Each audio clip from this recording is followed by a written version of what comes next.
ప్రలోభాలు మొదలైనాయి. మీకు ఏదో ఇది ఇస్తాం అది ఇస్తాం మీరు రండి అని చెప్పి పిలుస్తున్నారు. పిలిస్తే పోయిన వాళ్ళు ఆగమైపోతారు. మీరు ఎమ్మెల్యే సర్పంచులు పక్కన పెట్టి పోయిన ఎమ్మెల్యేల పని ఏమైంది?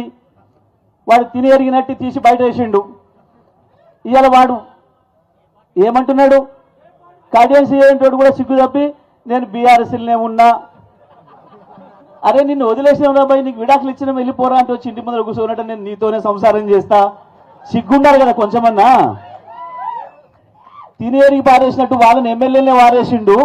ఎవ్వడు ఒక్క రూపాయి తీసుకురాలి నియోజకవర్గానికి. పోయిన ప్రతి ఒక్కడు మా నియోజకవర్గ అభివృద్ధి కొరకు పోతున్నాను మాట్లాడి మీరు అందరూ చూసిండ్రు.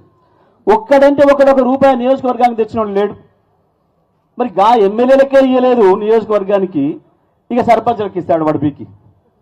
అలా పోతే పోయిన వాళ్ళు ఆగమైపోడు తప్ప ఎడు కాకుండా అవుతారు తప్ప ఇప్పుడు వాళ్ళు అయినట్టు ఆది కాకుండా మొగోడు కాకుండా ఏ పార్టీలో ఉన్నా నాకే తెలుస్తలేదని ఒకడు, నేను ఇంకా కేసీఆర్ దగ్గరనే సంసారం చేస్తాను ఒకడు, ఇటువంటి మాటలు మాట్లాడుతున్నారు. ఆగమైపోయినారు వాళ్ళే, ఎవరు కూడా ఆగమయ్యే పని లేదు.